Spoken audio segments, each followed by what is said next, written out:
Hello hi नमस्ते और पहला उत्तराखंड। सबसे पहले आप सभी को राष्ट्रीय मतदाता दिवस मुबारक। और जब मतदाता की बात आती है, मतदान की बात आती है, सामाजिक अध्ययन पढ़ाने वाले या सोशल स्टडीज़ कह लीजिए, जो समाज को पढ़ाते हैं, समाज के निर्माता, निर्धारक मतदाता, निर्माणक, एक टीचर, एक शिक्षक। तो आज सामाजिक अध्ययन पढ़ाने वाले हरीश पंवार सर मेरे साथ हैं।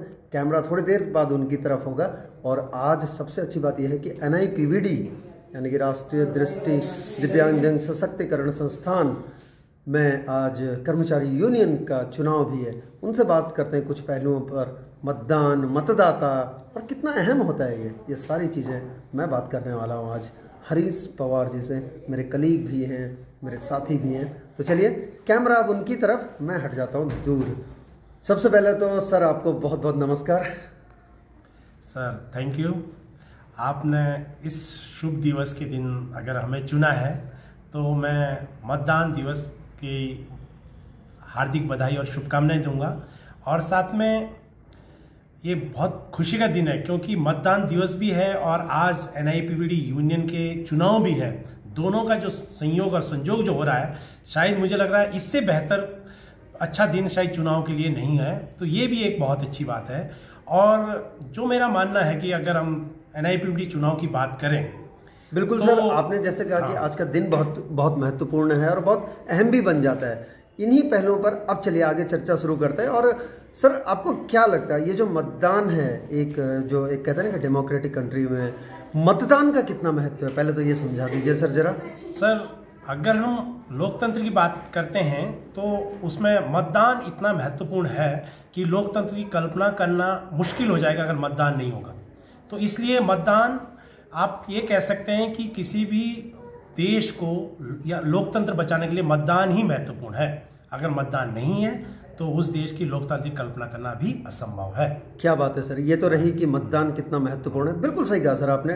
डेमोक्रेटिक यानी कि जो डेमोक्रेसी है उसको बचाने के लिए बहुत ज़रूरी है। और सर मतदाता कितना इम्पोर्टेंट है, ये भी जरा, मतदाता का क्या रोल है ये जरूर बताइए। मतदान और मतदाता दोनों एक सिक्के के दो पहलू हैं। और मेरा ये मानना है, अगर आप लोकतांत्रिक देश में रहते हैं तो जरूर मतदान करें, क्योंकि वो हमारी ताकत है, वो हमारी शक्ति है, वो हमारे पावर है, जिसकी वजह से हम किसी एक व्यक्ति को, योग्य व्यक्ति को चुनने की क्षमता रखते हैं। और ताकि मेरा मानना यह है कि अगर योग्य व्यक्ति चुन के जाएगा और जनता के द्वारा चुन के जाएगा तो वो डेफिनेटली हमारे लिए भी बेहतर होगा, देश के लिए बेहतर होगा। अगर हम NIPVD की बात करें तो आज मेरा कहना है कि सभी लोग बढ़ चढ़कर मतदान करेंगे जरूर सर, ताकि योग्य व्यक्तियों को बिल्कुल चुन सकें। हाँ। इस पर हम बहुत विस्तृत बात करने वाले हैं, तो थोड़ा सा आपको रोका मैंने यहाँ पर।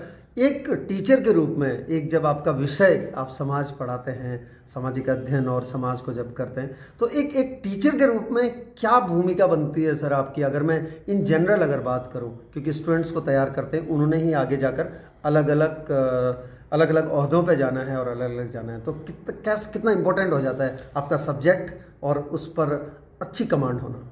देखो कि जीवन का सार का अगर हम SST की बात करें तो मेरा हमेशा बच्चों पे ये जोर या रहता है कि पहले देश पहले है। अगर देश को हमने पहले रखा तो सारी व्यवस्थाएं हमारे अनुकूल चल सकती है। अगर देश नहीं रहेगा, और देश तब रहेगा जब हम मजबूत लोकतांत्रिक व्यवस्थाओं को रखेंगे, ताकि देश रहना चाहिए, हम रहें ना रहें लेकिन देश रहना चाहिए।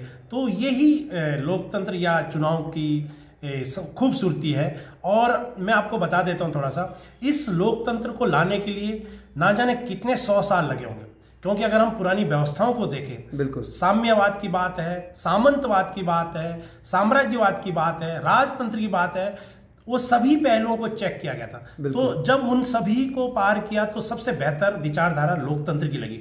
और इस लोकतंत्र को पाने के लिए मैं आपको बताऊं कितनी सारी पीढ़ियां खप गई होगी। अगर हम एग्जाम्पल भी लें, हम भारत के 200 साल लगेंगे हमें लोकतंत्र को स्थापित करने में। और उस 200 साल में कितने सारे आंदोलनकारी जो है, जिन्होंने अपने परिवार को त्यागा है, जो अपने प्राण को त्यागा है, अपने प्राण को न्यौछावर किया है, इसी विचारधारा को अपनाने के लिए कह सकते हैं। तो मैं मानता हूं कि इससे बढ़िया, लोकतंत्र से बढ़िया कोई शासन व्यवस्था नहीं है, विचार नहीं है। और इससे काम करना है तो इससे स्वच्छ और स्वस्थ लोकतंत्र बनाने के लिए काम करना, ये हमें अभी और जरूरत है। बिल्कुल सर, स्वच्छ और स्वस्थ आपने ये कहा। चलिए अब वापस आते हैं और अपने संस्थान में वापस लेके आता हूँ आपको। संस्थान राष्ट्रीय दृष्टि दिव्यांगजन सशक्तिकरण संस्थान, अहम संस्थान, अहम भूमिका निभाती है वहाँ पर जो कर्मचारी यूनियन है। आपको क्या लगता है सर, मतलब एक कर्मचारी यूनियन जो होती है वो उसका क्या रोल है? देखो, जो हम संगठन की बात करते हैं, मैं अगर एनआईवीएच कर्मचारी की यूनियन की नहीं बल्कि जितने भी संगठन है उनकी बात करें, जितनी भी आज जो हम सबको सुविधाएं मिलती है, चाहे वो लीव हो, चाहे वो वेतनमान हो, चाहे वो कंपनसेट जैसे बहुत सारी सुविधाएं हमको मिलती है, लेकिन इन सभी के लिए कहीं ना कहीं पूर्व में संगठनों ने बहुत ज्यादा मेहनत की है, तब जाके सरकारों ने इसे लागू किया है। अगर हम जिन्होंने इस संगठन को बनाया और सरकारों पे लगातार दबाव बना के सुविधाएं प्राप्त की, अगर आज हम उसके लिए काम नहीं करें मजबूती के लिए, तो वो उन्होंने जो कार्य किए वो हमारे लिए आज की क्या है, उसका कोई अस्तित्व नहीं रहेगा। तो मेरा मानना यह है कि संगठन की मजबूती के लिए काम करना है और सभी लोगों को उसमें बढ़ चढ़ कर भाग लेना। क्यों? आज संगठन जिंदा रहेगा तो निश्चित रूप से हमारी पीढ़ियां भी सुरक्षित रहेगी, आने वाला समय भी, भविष्य भी सुरक्षित रहेगा। ना कि तो अगर संगठन नहीं है तो अकेला चना बाढ़ नहीं फोड़ सकता। बिल्कुल सर, आप क्योंकि शिक्षक भी हैं और आप बच्चों को पढ़ाते हैं, पीढ़ी दर पीढ़ी तैयार करते हैं आप। और आपको अगर मैं बात करूं कार्मिक यूनियन एनआईवीएच की यूनियन की, आज इलेक्शंस भी हैं, एक बहुत मतलब एक कहते हैं कि आज मतदाता दिवस भी है और उसके बाद इलेक्शंस भी हैं, ये बात हुई। और सर जिस तरह से कार्मिक जो मैंने देखा है जो यूनियन में कई बार ऐसा लगता है कि कई लोग उसे अलग तरीके से लेते हैं, कई लोग अहमियत देते हैं, कई लोग नहीं देते हैं। लेकिन आपसे मैं एक आम आदमी के उससे बात करूं, एक कर्मचारी के उससे बात करूं, तो कितना जरूरी है अपनी वोट को कास्ट करना? क्या है कि जो लोग यूनियन में इंटरेस्ट नहीं रख रहे, रुचि रख रहे हैं, मुझे ये लगता है कि वो यूनियन की ताकत को नहीं समझ पा रहे हैं और उनको समझना होगा, उनको जागरूक करना होगा। मैं आज भी ये चाहता था, जो मेरा मानना है कि जितने भी चुनाव हो रहे हैं वो मतदाताओं को जागरूक भी करते हैं। और दूसरा, क्योंकि मतदाता जागरूक होंगे तो निश्चित रूप से उनके अपने अधिकार और कर्तव्यों को भी पता रहेगा। बिल्कुल। तो ऐसी स्थिति में मेरे हिसाब से यूनियन के चुनाव बढ़ चढ़कर भाग लेना चाहिए। और मैं कहता हूँ, एक और संदेश आपके माध्यम से मैं देना चाहता हूँ कि मैं ये नहीं करूँ कि इस चुनाव में किसी भाई बंद, जाति, धर्म, भाषा को आगे आए।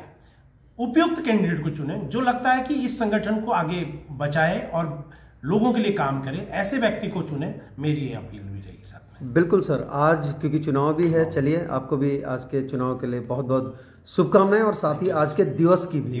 और thank you very much sir हमसे बात करने के लिए। Thank you.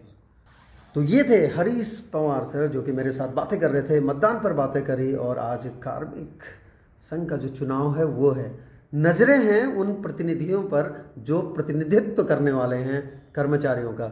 लेकिन इतना जरूर कहूँगा, इस वीडियो को जरूर देखना चुनाव होने से पहले, यानी कि अपनी वोट कास्ट करने से पहले। और फिर आपसे मुलाकात होगी रिजल्ट्स के साथ और चुनावी प्रक्रिया के साथ। फिलहाल आप सभी को राष्ट्रीय मतदाता दिवस आप सभी को बहुत बहुत मुबारक। चलिए अपनी एक वोट का, एक मत का सही और उपयुक्त इस्तेमाल करें और एक अच्छा प्रतिनिधित्व चुनकर लेकर आएं। यही मेरा एनआईवीएच यूनियन के सभी कर्मचारियों को भी संदेश है।